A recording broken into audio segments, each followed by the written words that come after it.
할렐루야, 반갑습니다. 네. 시편 2편 말씀으로 들어보겠습니다. 1절에서 3절까지 같이 함께 목소리로 읽도록 하겠습니다. 1절에서 3절까지 어찌하여 이방 나라들이 분노하며 민족들이 헛된 일을 꾸미는가.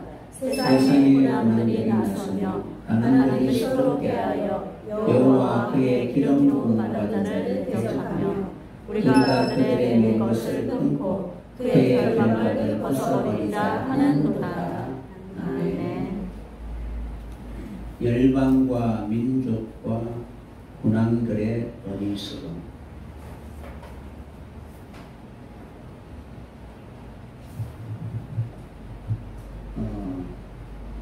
누구나 다 자기 자신이 어리석다라고 이렇게 생각하지 않을 겁니다. 비교는 잘 안 하는데 그래도 누군가는 비교해서 그 사람보다는 낫다라고 이렇게 생각할 것입니다.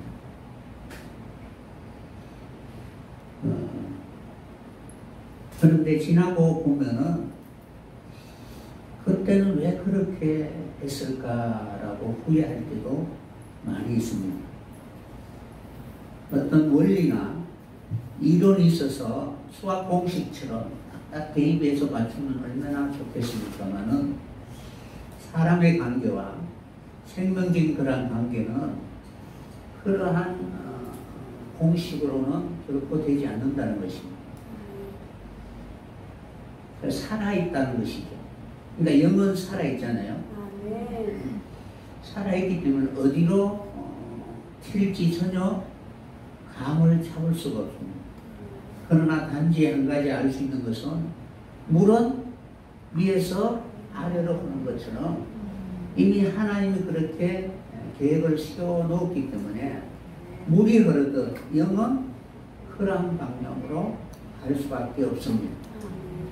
그래서 천국으로 가든 아니면 지옥으로 가든 그 영이 지금 무엇에 의하여 같이 휩쓸려 가느냐에 따라서 분명히 그 존재가 어떠한 존재이고 무엇을 위하여 지금 열심히 살아가고 있는가를 우리는 알 수가 있습니다. 그래서 성경의 수많은 선지자와 같이 하나님을 만난 사람들의 고백과 같이 우리 또한 치열한 그런 성도들이 되었으면 합니다.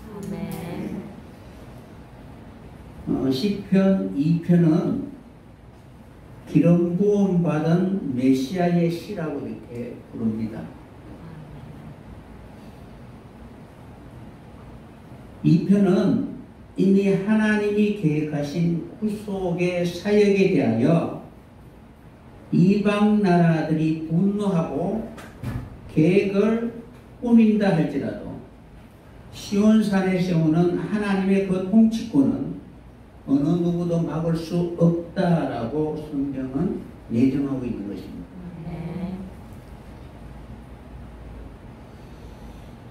여러분들이 건설을 가지고 있으면은 그 건설을 가지고 내가 무엇인가는 하고자 하는 그 목적을 누가 막을 수 없겠죠. 그런 것처럼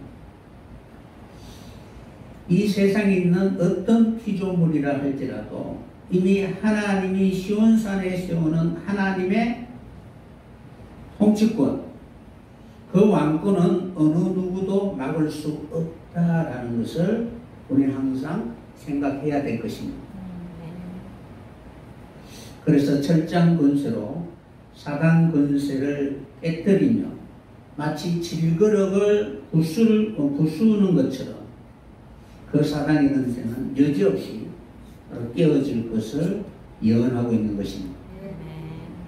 그러므로 죽을 수밖에 없는 그분이 우리를 대신하여 스스로 십자가의 죽음을 택하시고 그 일로 인하여 하나님이 함께 하시면 사망이 그를 결코 붙들어 둘 수 없는 부활의 권세로 승리하게 될 것을 우리에게 약속하고 있는 것입니다. 아멘. 부활이라는 것은 죽어야 다시 사는 것이죠. 아멘. 그래서 내가 누구를 위하여 죽느냐라는 것이 매우 중요합니다. 여러분들이 많이 참을 때 보면은 결국 어떤 이익이나 유익이 있으니까 그래 참자 이렇게 이야기하잖아요. 그죠? 대의를 위해서 정말 참고 헌신하고 희생하는 그런 부분들은 대부분 보면은 자기의 명예나 자기의 이름이나 자기라는 존재를 알아줬으면 하는 내면 속에 자기를 나타내려고 하는 그런 마음들이 분명히 도사리고 있습니다. 그래서 우리는 예수 그리스도의 십자가를 기억하고 하나님이 기뻐하신 그 일을 통해서 하나님이 함께하시면 부활의 권세로 반드시 사망까지라도 정복할 수 있다는 사실을 우리에게 가르쳐주고 있습니다. 그러므로 우리는 신앙생활 할 때에 그리스도의 마음으로 살아가야만 합니다. 그러니까 주와 그리스도가 되게 하셨다라고 이렇게 기록되어 있잖아요. 그러니까 그분의 그 삶의 그 방향, 그 과정 속에 수많은 마음 속에 일어나는 영적인 그러한 전쟁 속에서도 자기를 기쁘게 한 것이 아니라 하나님을 기쁘게 하는 그러한 이김의 증거가 있었기 때문에 마지막 바로 부활로 그의 삶이 하나님이 기뻐하는 삶이었다는 사실을 우리에게 확정해 주고 있는 것입니다. 아멘. 그래서 우리는 하나님을 경외하는 자, 그리스도의 마음으로 살아가면 반드시 승리하게 된다는 사실을 다윗의 시를 통하여 우리에게 언약해 주시는 것입니다.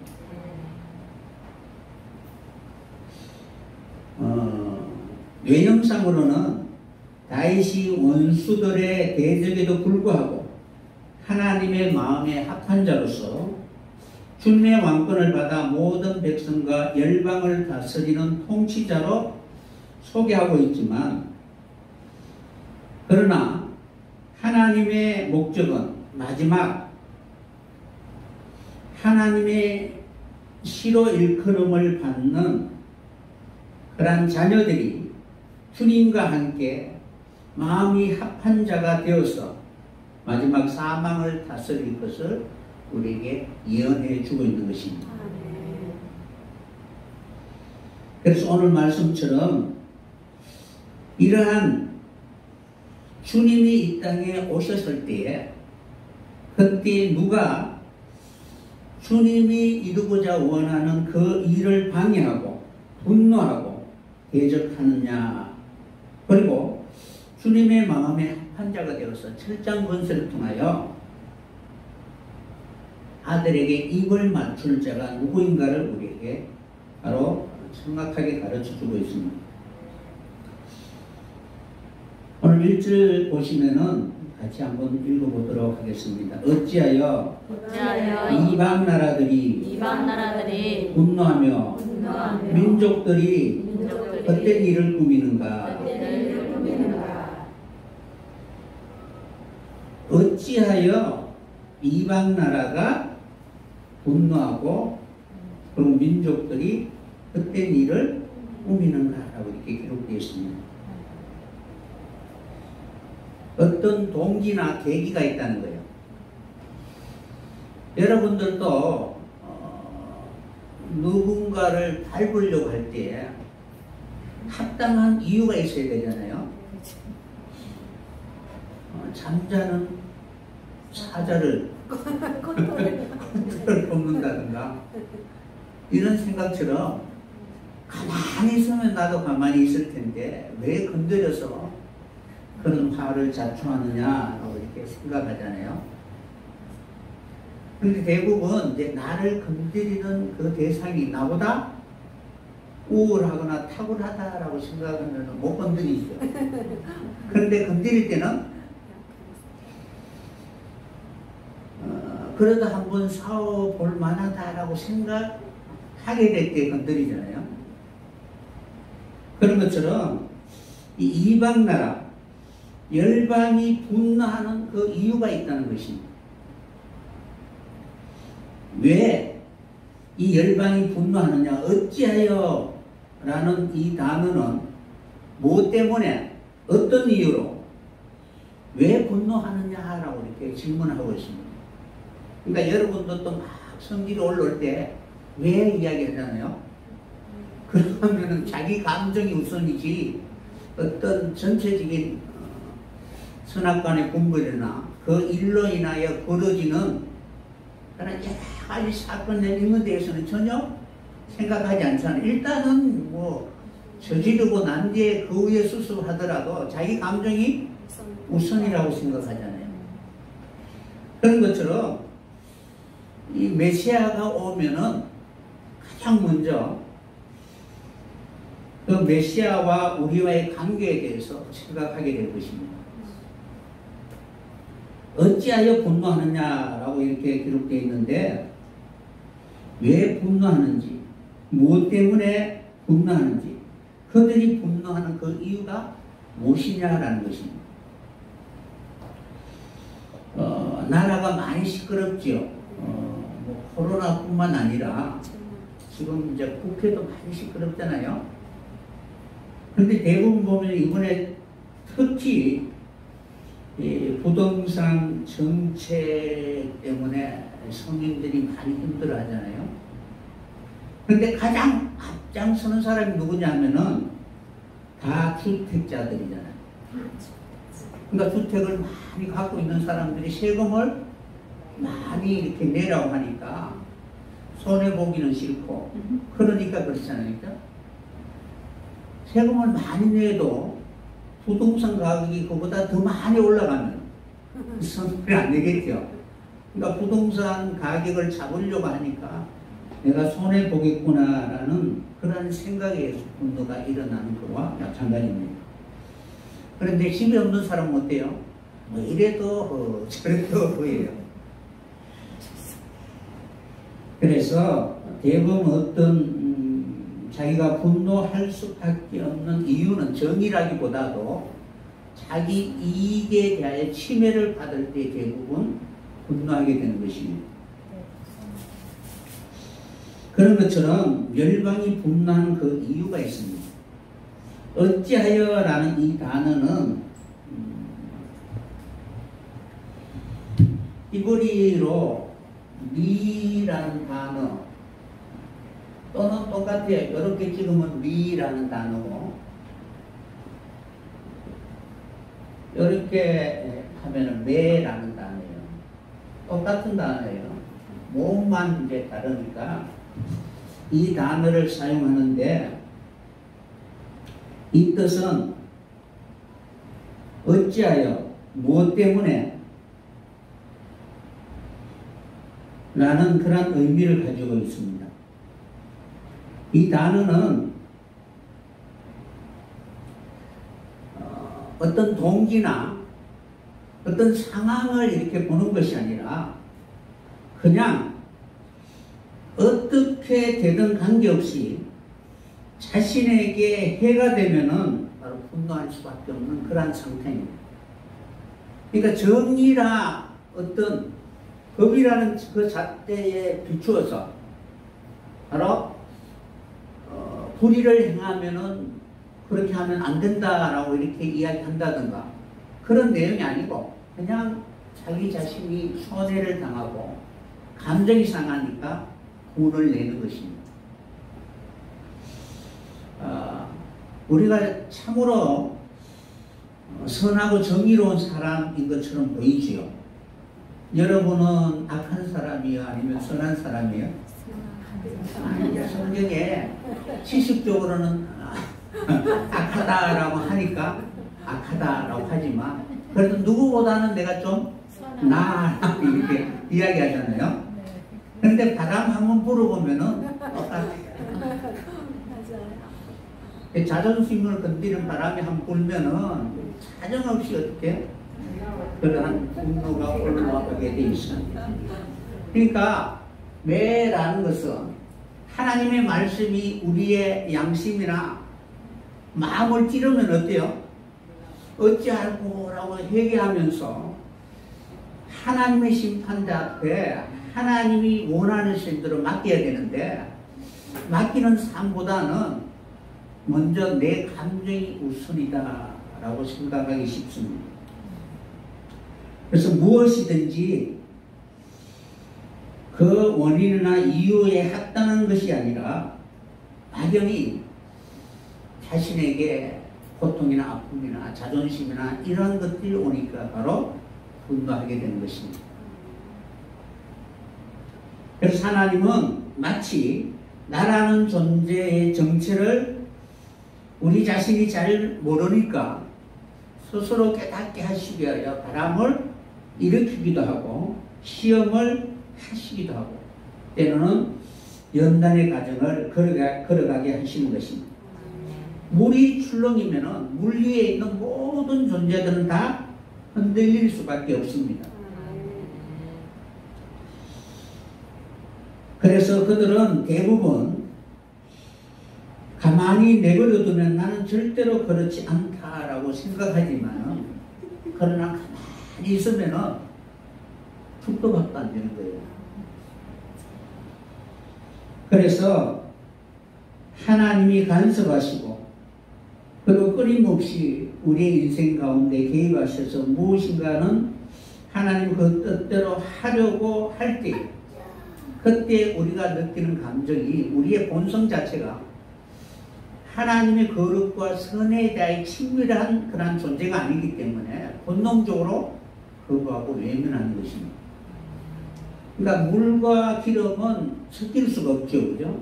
그러니까 우리의 본질이 자연적인 성품으로는 결코 하나님의 그 일하심에 대하여 바로 내가 동력하고 순종하는 그런 모습들이 결코 아니라는 것입니다. 그래서 마치 우리가 어떤 일을 겪을 때에 불평하고 원망하는 그 이유를 들어보면 나를 가만히 내버려두면 아무 문제가 없을 텐데 라고 이렇게 스스로 생각하지만 그렇지 않습니다.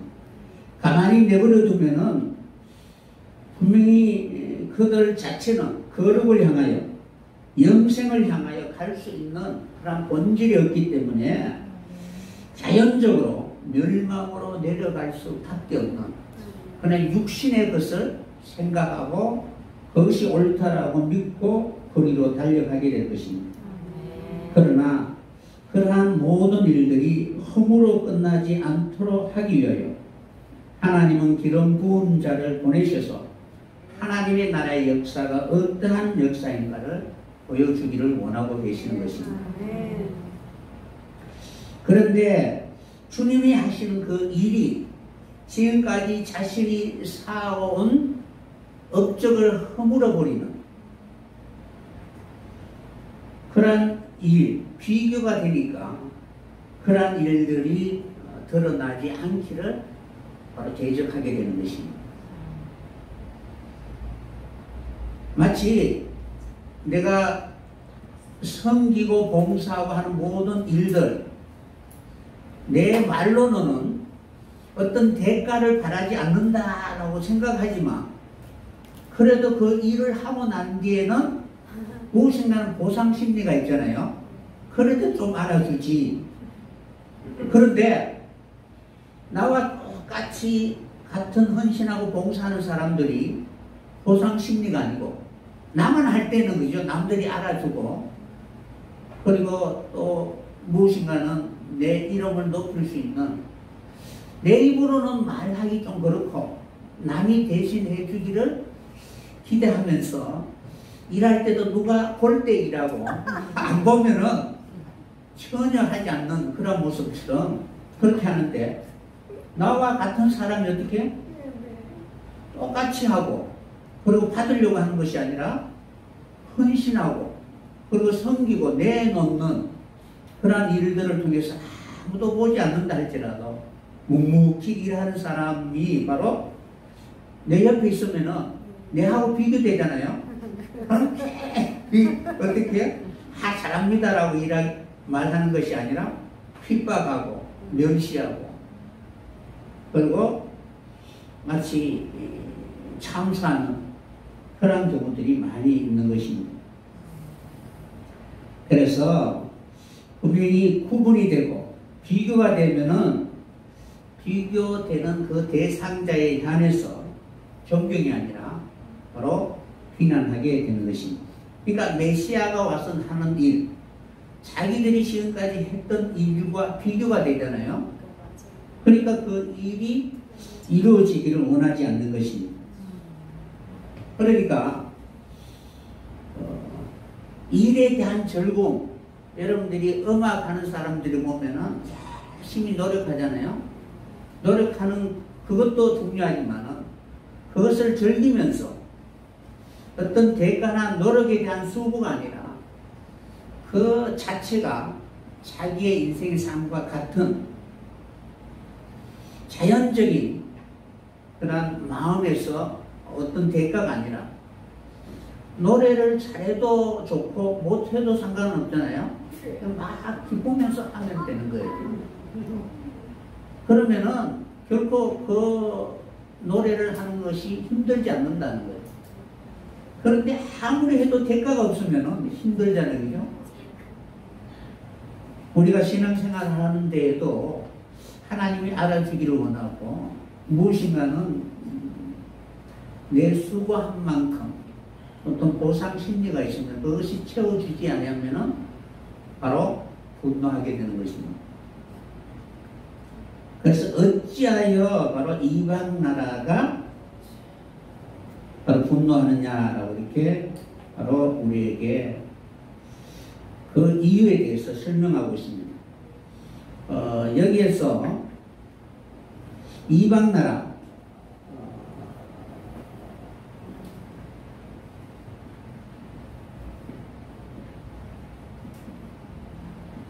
옛날 개혁 성경에는 열방이라고 되어 있어요. 개혁 개정에는 이방 나라라고 이렇게 되어 있는데 이 단어는 어떤 단어냐면은 고의라는 단어를 사용해요.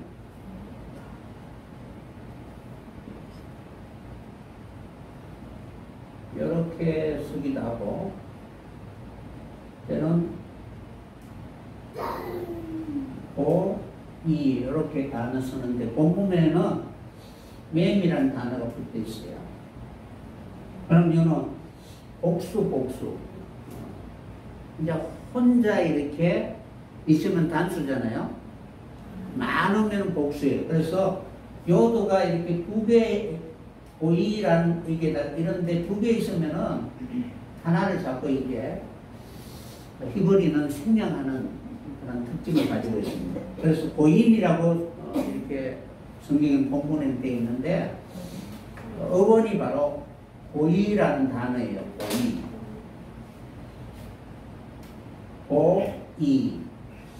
고의라는 단어인데 이 단어는 이방나라 또는 메뚜기들의 나름 여러 나라 백성들 각자 이렇게 주관이나 가치관이나 이렇게 다르면은 여러 사람들이잖아요. 그런데 그런 사람들이 이렇게 섞여 있다가 어디에 보면은 돈이 떨어졌다라고 생각하면 어때요? 아, 이거 줄까? 이렇게 이야기하는 게 아니라 일제히 그것을 향해서 나가잖아요. 그죠? 그러니까 본성 속에는 그러한 본성을 가지고 있습니다. 그래서 메뚜기 떼들이 날아갈 때는 어때요? 어디에 곡식이나 뭐 있으면 일제히 이제 그를 향해서 날아가잖아요. 그런 것처럼 고의라는 단어가 이방이라는 열방이라는 단어, 이 단어들이 지금 다 각자의 개성이 이렇게 다 다르지만 그런 어떤 목적이 있으면 어때요? 거리로 그냥 때와 같이 달라드는 거예요. 마치 예수님을 죽일 때, 그죠? 분명히 그들의 가치관이나 생각이 다른데 그날에는 어떻게? 서로 같이 힘을 모아서 일단은 우리의 원수니까 그 원수를 죽이는 일에 바로 도모하게 되는 거예요. 이거 오늘날 세계의 모습들이 영원한 우방도 없고 영원한 적이 없잖아요. 이익이 되면은 붙고 또 무엇인가는 내가 빼앗을 것이 있으면은 원수가 되는 철저히 그런 사상이 지배하고 있는 것이 이런 것처럼 이방 나라의 사람들의 속성이 그렇다는 것입니다. 이것이 이제 이방 사람, 요도는 행위, 무엇을 하는 행위예요. 그래서 요도가 붙으면은 사람을 지칭하고 족속, 인을 지칭하기도 하고 그런 삶을 동일한 삶을 사는 사람들을 어떤 민족이다, 나라다라고 이렇게 이야기하는 거예요. 그러니까 요도가 보면은 여러분들도 분명히 무엇인가를 일하잖아요. 아, 저렇게 일을 하는 거 보니까 하느님 교회 교인들이구나. 그러니까 어떤 일을 하는 그 의미나 이러한 것들이 바로 동일한. 그러니까 나무를 할 때 열매를 보고 알잖아요. 그가 이제 어떤 삶을 사느냐에 따라서 그 사람이 누구인가를 우리는 알 수가 있습니다. 그래서 이 고이라는 이방 사람이라는 뜻인데 고라는 단어 앞에 있는 이 구 앞에 자원분해를 하면은 이 개바라는 단어를 사용해요. 앞에 이제 요도가 없고 이방 사람 없고 또 하면은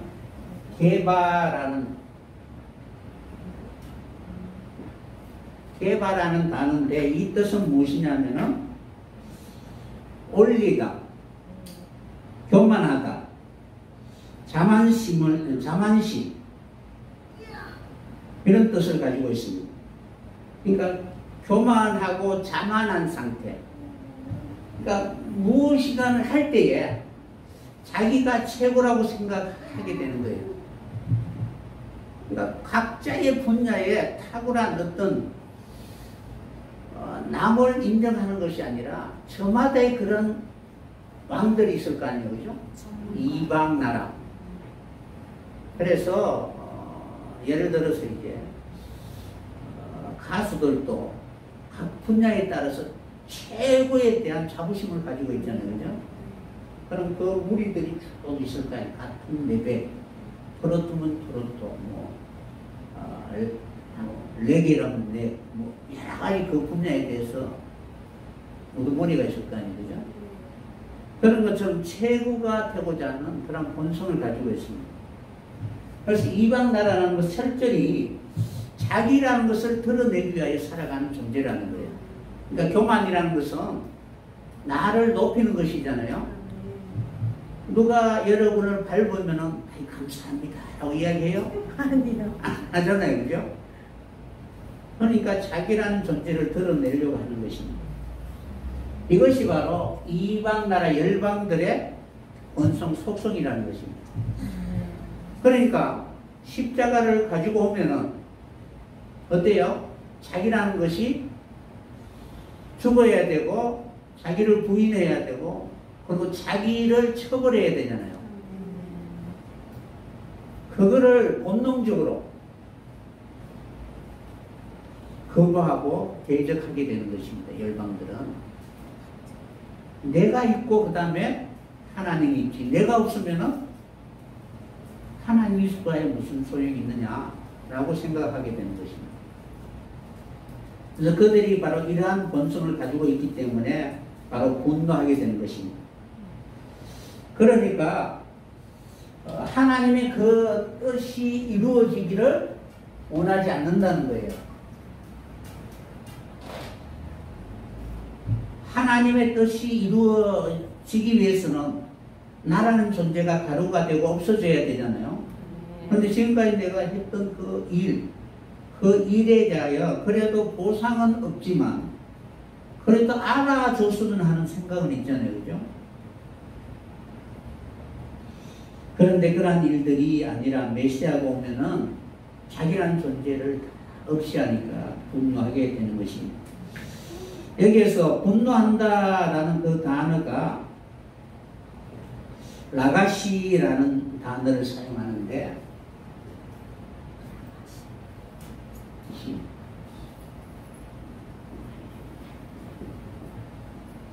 라가시라는 단어를 사용해 분노한다.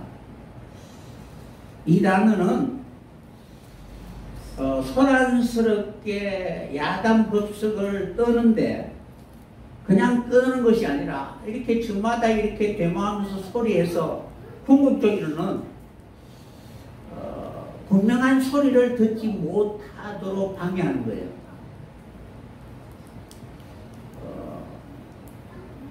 하나님의 말씀은 절대적이고 그리고 진리이고 길이잖아요. 그런데 이 소리 저 소리 많으면은 아닌가 봐 이런 착각이 들 때가 있잖아요. 여러분들이 자기 주장이 강하면 어때요? 끝까지 그 주장을 밀어붙이려고 하잖아요. 그럼 이 사람 저 사람 저마다 주장 똑같은 어떤 논제를 가지고 이렇게 싸우면은 나중에 내가 옳다라고 생각했는데 너무 시끄러우니까 됐어 이야기할 거 아니에요. 그죠? 그렇죠. 그래서 뭐 대부분 보면은 큰 소리 치면 이긴다. 장땡이라고 이렇게 하는 정도로 여들은 철저히 어떤 논리적이지 않고 큰 소리만 떠드는 거예요. 그래서 획책하다 이란 뜻을 가지고 있습니다. 그래서 모여서 동료하고 군중이 되어서 소란을 피운다라는 거예요. 한 사람의 힘으로는 안 되니까 단체로 이렇게 모여서 소리치면서 그 올바른 그 법을 많은 그런 말로 인하여 마치 아닌 것처럼 바로 병쾌해 버리는 것입니다. 하나님의 방식은 보면은 계시록을 보면은 해를 입은 여자는 어때요? 한나 부르짖잖아요. 그런데 참수하는 자는 요란스럽게 떠들고 바로 거짓말을 지어내면서 진리를 덮어버리려고 하는 것입니다. 이런 것처럼 지금 메시아가 와서 그 일을 하지 못하도록 많은 말을 지어내서 흩어버리게 되는 것입니다. 단순히 말로만 지어버리는 것이 아니라 그 말에 대한 쾌감, 여러분들 남을 이렇게 비방하면 어때요? 재밌죠? 누구 한 사람을 이렇게 놓고 씹으면 어때요? 그런 것처럼 그냥 양심의 어떤 고통이 받아서 내가 한마디 하면은 내 몸이 고통스러워서 이렇게 하면 안 할 텐데 내가 말하는 대로 그 사람이 어떻게 고통을 받고 그리고 망하거나 뭐 어떻게 됐으면은 얼마나 쾌감이 있어요. 그죠? 알아, 내 말을 안 들어서 그렇지라는 그런 이야기를 하게 되는 거예요. 그런 것처럼 이 분노하면서 시끄럽게 그들이 이렇게 수많은 말로 인하여 진리대로 살지 않고 자기의 생각대로 사는 것이 얼마나 인생으로서 행복한가라는 사실을 바로 드러내고자 하는 것입니다. 그래서 그들은 아주 교활한 그런 마음을 가지고 있습니다. 그래서 이거 떠들썩 하는데 이렇게 하는 것은 마치 뱀의 지혜와 같이 교활한 그런 마음으로 미혹하게 되는 것입니다. 그러니까 요것이 바로 뒤에 보면 해. 그러니까 요 단어를 가지고 이렇게 살아가면은 요거는 해가 붙으면 그렇게 산다라는 뜻이에요. 그러면 요 단어가 뭐냐면은 교활하다라는 뜻이에요.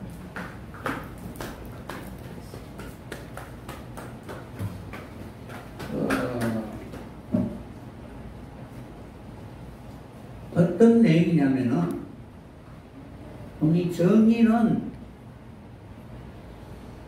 반드시 이루어져야 되잖아요. 그런데 수많은 소리, 웅성웅성하면서 소란을 하고 동요하면서 사람들로 하여금 올바른 길이 무엇인가를 전혀 바로 분별하지 못하게 만들어버리고, 궁극적으로는 바로 메시아가 한 그 일을 하지 못하게 해서 내게도 분명히 기회가 주어질 수 있는 그런 교만한 그런 마음을 붙들고 언제든지 기회를 엿보려고 하는 그런 존재라는 것입니다. 그러니까 어떤 절대적인 그런 건세를 가지고 그것을 가지고 정의를 실현하게 할 때에 그것에 함께 참여하지 못한 많은 이방인들이 결국 데모하고 소란해서 그 뜻을 이루지 못하도록 방해하고 주저앉히고, 내가 지금 무엇인가를 이루는 건 아니지만 다들 같은 마음으로 이제는 그래도 내가 기회를 잡을 수 있는, 그것은 결코 놓치고 싶지 않는 그런 마음을 가지고 있는 것입니다. 쉽게 말하면 로또 당첨되는 그런 기대를 가지고 있는 거죠. 그런데 그것은 하나님의 뜻과는 전혀 반대되는 일들이기 때문에 결코 이루어질 수가 없는 것입니다. 그래서 이방 나라가 분노한 그 이유는 결국 메시아의 나라는 존재가 없어지고 누구나 다 같은 마음으로 서로 사랑하고 나누며 교제하며 살아가는 진정한 하나님의 그 사랑으로 서로 교제하는 그런 것보다는 지금까지 철저히 남을 단절시키고 자기만을 드러내고자 원하는 그런 마음으로 살았기 때문에 그런 본성이 바뀌지 않는 이상 결코 메시아가 하는 그 일에 대해서는 결코 인정하지 않고 대적하게 되는 것입니다. 예를 들어서 여러분들이 나보다 옆에 교우가 무엇인가를 내가 판단할 때 못해. 근데 다 칭찬받고 잘 돼. 그러면은 내가 섬기고 봉사하고 그를 위해서 내가 아낌없이 충성해야지라는 그런 생각이 아니라 어찌하든지 허물이나 이런 것을 드러내려고 하는 그런 마음을 가지게 되는 것입니다.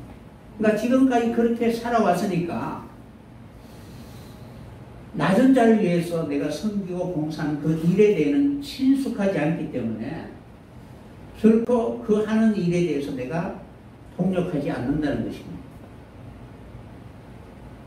그러한 마음으로 살아가기 때문에 메시아가 하는 그 일에 대해서 철저히 바로 대적하고 그리고 거부하게 되는 것입니다. 결국 그들은 세상 권세를 잡은 자입니다. 지금 내가 권세를 잡고 있는데 그것을 내어놓으라고 하면은 누가 내어놓겠어요? 메시아가 세상에 오셨죠. 기름 부은 자가 이 세상에 오셨잖아요. 그럼 지금까지 이 세상을 지배하고 다스리고 있는 그 군왕들이 결코 자기가 지금 자기를 높이면서 대접받고 사는 그것에 대해서 결코 놓으려고 하지 않는 것입니다. 그래서 지금 자기들이 그 권세를 찾고 있기 때문에 메시아가 와서 그것을 버리게 하시고 무너뜨리는 일에 대하여 결코 순종하지 않고 교활한 그런 마음으로 웅성웅성한 소란을 피우면서 궁극적으로는 끝까지 자기라는 것을 나타내기를 원하고 있는 것입니다. 그래서 지금 우리가 내 자신을 살펴보면은 분명히 지금까지 살아오면서 내 안에서 나를 지금 이끌어가고 있는 그 존재가 누구인가를 잘 살펴볼 수가 있을 것입니다. 그러니까 십자가는 끊임없이 이러한 것을 버리게 하죠. 그러니까 버리지 않고는 신령한 것을 되짚을 수가 없습니다. 그래서 우리는 한 나라를 구성하는 요소는 바로 통치, 권세와 그리고 백성과 나라입니다. 이것을 통해서 그가 어디에게 속한 자인가를 우리는 알 수가 있습니다. 여러분들이 지금까지 누구의 통치를 받고 있어요? 주님이 내 가정사에, 내 개인의 삶에 개입하셔서 하지 말라 뭐 이렇게 자꾸 제약을 가하면은 어떤 생각이 들어요?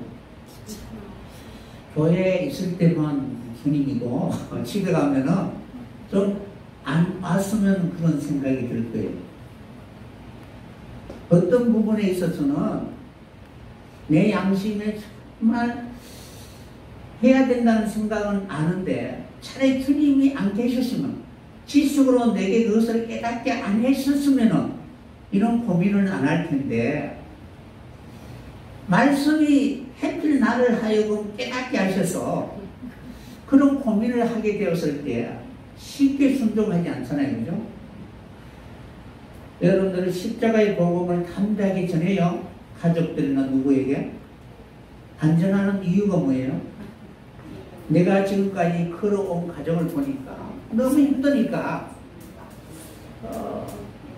당신만큼은 조금 나중에, 지금은 아니지만 그래도 와기는 와야 되는데 나와 같은 고난보다는 조금 적은 그 고난을 이제 그것만이라도 감당했으면 싶은 그런 얄팍한 깨로 그런 생각을 하는 거예요. 저도 그런 생각을 많이 하자는 거죠.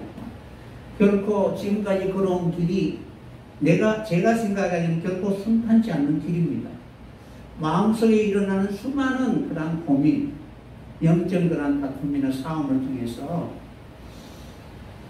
하나님 내게 베풀으신 은혜는 있지만, 그러나 그 은혜를 깨닫기까지 걸어온 모든 가정들, 이런 가정들에 대해서는 다시는 하고 싶은 그런 마음이 아니라 그런 일들이 없이 잘 됐으면 하는 그런 심보를 가지고 있습니다. 그래서 누군가에게 십자가의 복음을 받으면 내가 걸어온 이 길을 걸어가야 되는데 감당할 수 있겠어? 아무리 내가 생각해봐도 너는 감당하지 못할 거야. 이런 생각을 가지고 있기 때문에 전하지 못하는 거예요. 그러나 하나님은 각 사람에게 은혜를 베풀어 주시고 그런 사람들에게 분명히 그 은혜대로 능히 이길 수 있도록 하나님 역사해 주실 것입니다. 아멘. 그래서 지금 내가 누구의 그런 다스림을 받고 있는지를 먼저 생각해 봐야 되는 것입니다. 그리고 그러한 다스림을 통해서 그 나라의 백성이라면은 서로 관계 속에서 나라는 존재를 기억해야 될 것입니다. 그러니까 한국 민족은, 우리나라 민족은 어떤 일을 보면은 그 일에 대하여 같이 같은 마음으로 단결되잖아요. 그러니까 우리나라의 정체성이나 이런 것을 비방하거나 무너뜨리려고 하면은 단결하여 그것을 적극적으로 바로 하지 못하도록 전쟁을 일으키거나 그렇게 합니다. 그러면은 우리는 하나님의 백성이라고 말하면서 실제적으로 하나님의 영광이나 하나님 하신 그 일에 대하여 비방을 하거나 이렇게 할 때 여럿으로 연합을 하고 단결을 해요. 이거는 너 은혜 많이 받았으니까 너만 해. 이런 생각을 가지고 있으면 같은 백성이 될 수가 없습니다. 하나님이 내게 찾아오셔서 하나님의 나라에 그런 능력과 권세를 주시고, 비록 내가 작은 모습이라 할지라도 같은 마음으로 어떠한 일에 대하여 서로 단결하여 하나님의 그 일을 이루어갈 수 있도록 함께 달려갈 수 있는 여러분들이 되었으면 합니다. 그리고 세 번째는 나라입니다.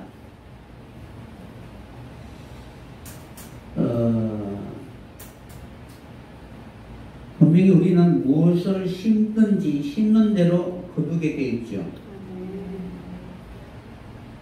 그러면은 분명히 열매 맺을 수 있는 터전이 있어야 됩니다. 그러니까 밭이잖아요. 밭이 나라잖아요. 그죠? 그것에 씨를 뿌리고 거두어야 되는 것입니다. 그러니까 이 내용들이 각각 따로가 아니라 천국을 구성하는 3요소잖아요. 그죠? 그래서 주님이 그 나라의 왕권이고, 그리고 그 일을 이 땅에 심고 거두고 역사하는 모든 역사에 같이 참여해서 한 지체가 되었을 때 하나님 그곳에 열매 맺게 해 주시게 될 것입니다. 우리 한올림 교회가 여러분들이 지금까지 말씀을 통해 같이 기도하고 이렇게 하면서 정말 하나님이 바라고 하는 그 뜻을 위하여 연합할 수 있는 그런 소중한 지체들이 되었으면 합니다. 그런데 그 일에 대하여 분노하고 대적하고 그것을 이루지 못하도록 하는 자라면 결코 하나님의 나라의 자녀라고 할 수 없게 될 것입니다. 그러니까 지금 내가 무엇에 대하여 기뻐하고 즐거워하고 헌신하고 열심히 일하느냐라는 것을 보면은 열방인지 아니면은 주님과 함께 하나님의 나라를 건설하는 자인지가 바로 구분되게 될 것입니다.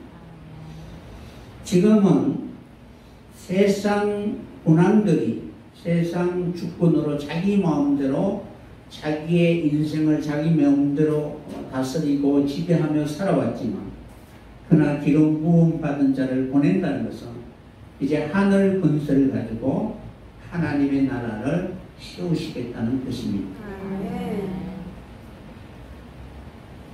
하나님의 나라가 어떤 나라인가를 분명 우리는 성경을 통하여 배웠을 것입니다. 수많은 선지자들이 하나님을 만났잖아요. 그죠? 하나님의 통치가 무엇인가를 그들은 경험했습니다. 그러면은 하나님의 나라가 올 때에 그들은 한결같이 어떤 마음을 가졌을까요?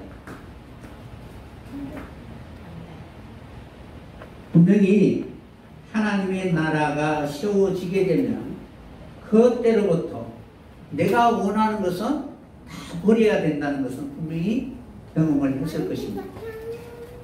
그러니까 하나님이 나를 다스리고 지배하면은 주권적으로 나의 왕이심을 고백하면은 이제 내가 원하는 모든 것은 다 내려놓아야 된다는 것을 분명히 인식하게 됩니다. 마치 이스라엘의 역사를 보면은 주변의 모든 나라들은 하나님이 펼쳐가는 그 역사 속에 철저히 그들은 무너졌습니다.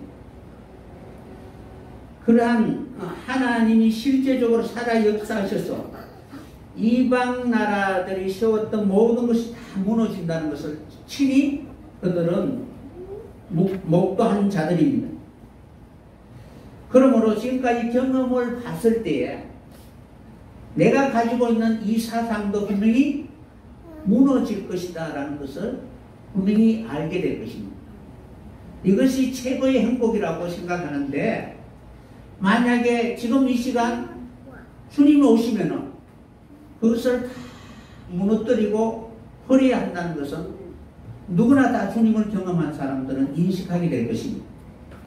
그래서 만약에 주님이 오신다면은 오늘 말고 조금 내가 누릴 거는 누려보고 왔으면 하는 그러한 생각을 가지고 있는 것입니다.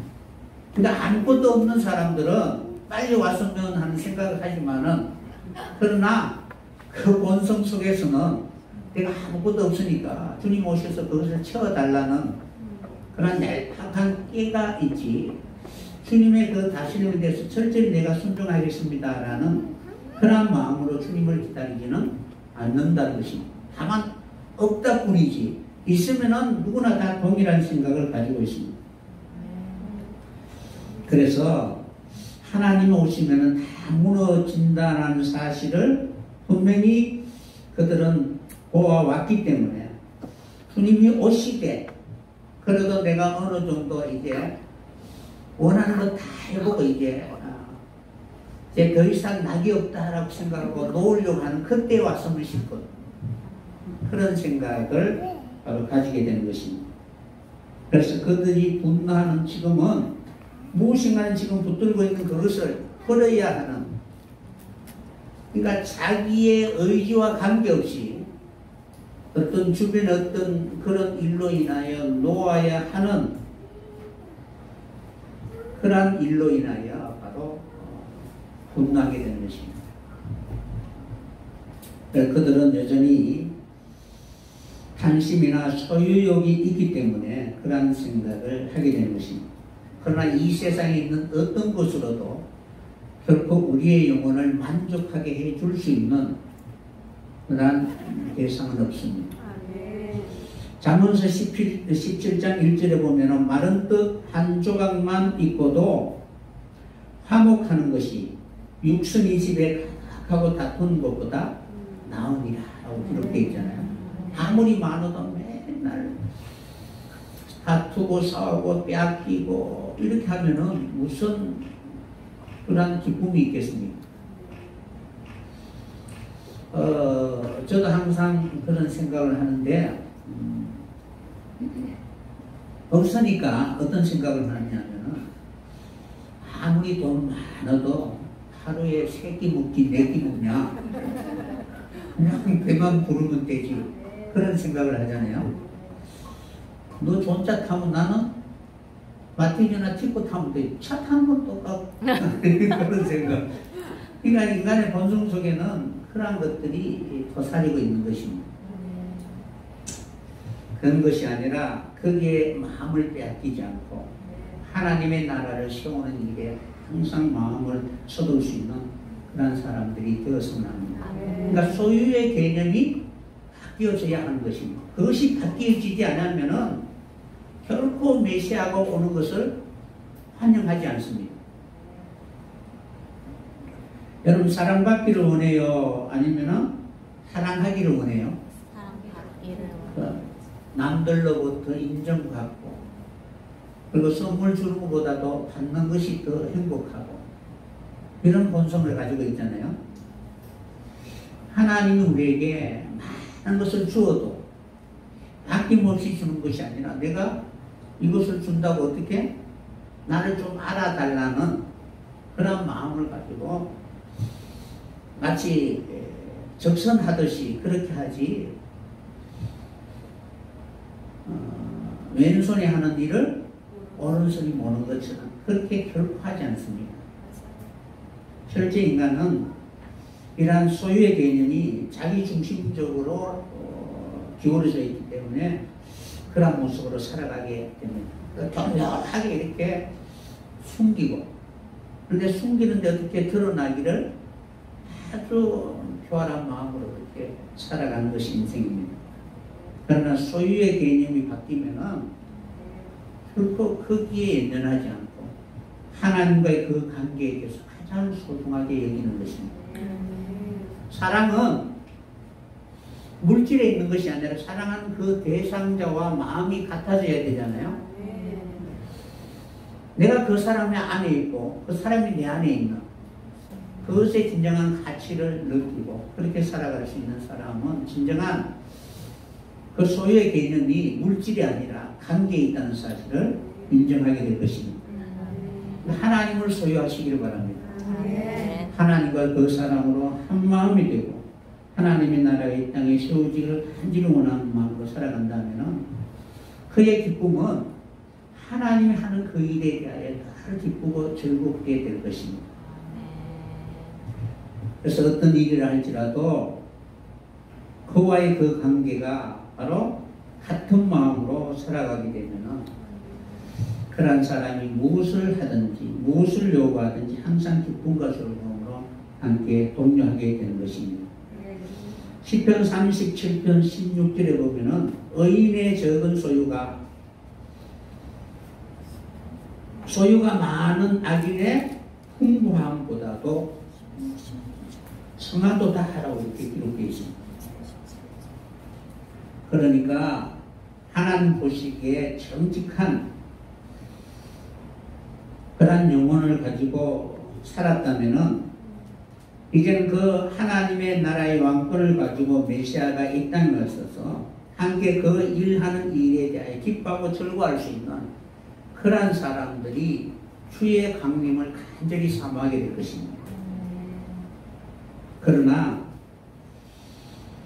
자기만의 만족을 위하여 살아왔다면 메시아가 오는 것을 거부하고 대적하고 그리고 미워하게 되는 것입니다. 그러니까 그들이 분노하는 이유는 메시아가 와서 그 일을 하지 못하도록 대적하게 되는 것입니다. 그러니까 주님이 오셔서 여러분을 철저히 짓밟고 무너뜨리면 그것을 환영하시겠습니까? 절대로 환영하지 않겠죠. 본질이 안 바뀌는 이상, 거듭나지 않는 이상 결코 주님이 오셔서 하는 그 일에 대해서 내가 순종하고 받아들이는 것이 아니라 대적하게 되는 것입니다. 그러므로 우리는 늘 살아갈 때마다 기도하고 우리의 본질이 변할 수 있도록 하나님 앞에 늘 간구할 수 있는 여러분들이 꼭 되었으면 합니다. 그래서 얼굴색이 변하여 혈육을 돌로 쳐 죽인 가인과 같이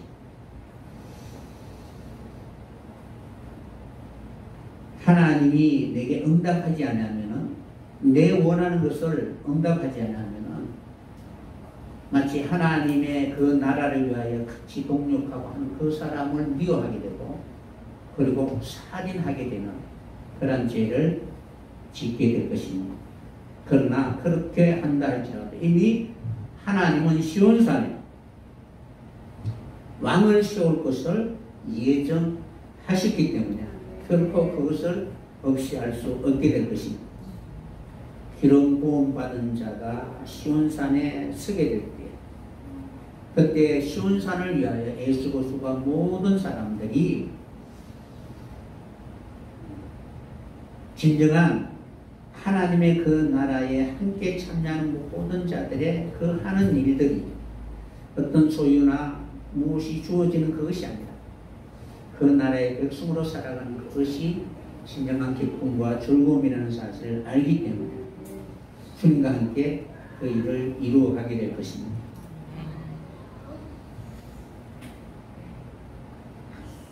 이러한 기름 부음 받은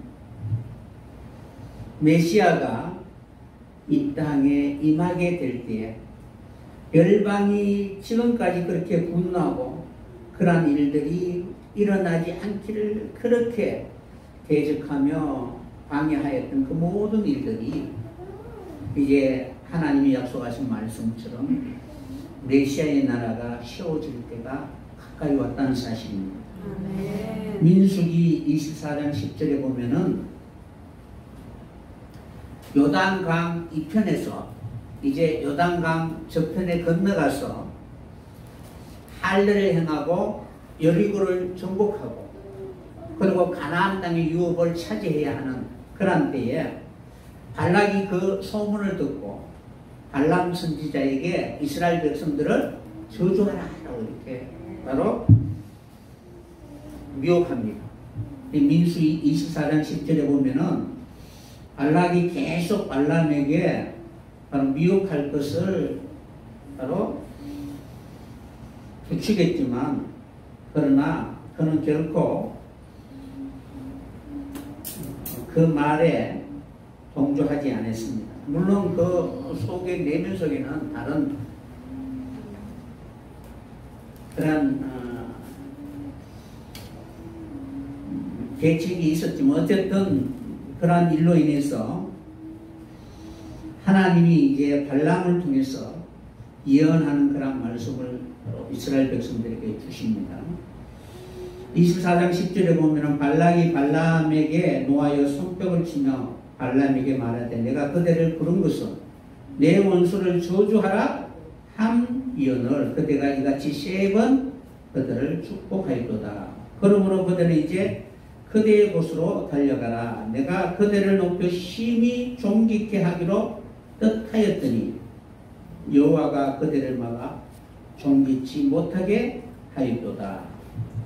발람이 발락에게 이르되 당신이 내게 보낸 사자들의 내가 고하여 이르지 아니하였나이까. 가령 발락이 그 집에 은금을 가득히 채워서 내게 줄지라도 나는 여호와의 말씀을 어기고 선악한 임의로 행하지 못하고 여호와께서 말씀하신 대로 말하리라 하지 아니하였나이까. 이제 나는 내 백성으로 돌아가거니와 들으소서. 내가 이 백성이 후일에 당신 백성에게 어떻게 할 것을 당신에게 고하리다 하고, 이 내용이 어떤 내용이냐면은 발람은 신접한 자거든요. 그런데 그 신접한 자가 어디까지 바로 신접했느냐 하면 유일하신 참 하나님까지도 이렇게 바로 교제했는 사람입니다. 그러니까 하나님만 교제한 것이 아니라 발람이라는 단어가 바알신을 믿는 그런 선지자였거든요. 이 영적인 수준이 하나님까지 교제한 그런 선지자였습니다. 그러니까 그는 단지 육신의 복만 복으로 생각한 것이 아니라 영적인 그런 복도 있다는 사실을 인식하고 있었던 것입니다. 그런데 발락이 와서 육신적인 그런 복으로 자꾸 미혹을 하고 저주하라고 하니까 자기가 인식하기는 그런 영적인 그런 복도 있다고 분명히 그는 하나님을 만나 뵙기 때문에 내가 이렇게 거부하면 하나님이 복을 주시지 않을까라는 그런 생각을 하고 있었습니다. 그래서 그 모든 은금이나 모든 것을 다 준다 할지라도 결코 나는 저주하지 않겠다라고 이렇게 말하였던 것입니다. 그래서 나는 여호와의 말씀을 어기고 선악간에 임의로 행하지 못하고 하나님의 말씀대로 말하리라 하지 아니하였는가. 그러니까 하나님이 말씀해 주신 그런 관계가 있었기 때문에 그는 우리가 보면 복의 개념을 더 보면은 그 복뿐만 아니라 이러한 복까지라도 생각하고 있었던 것입니다.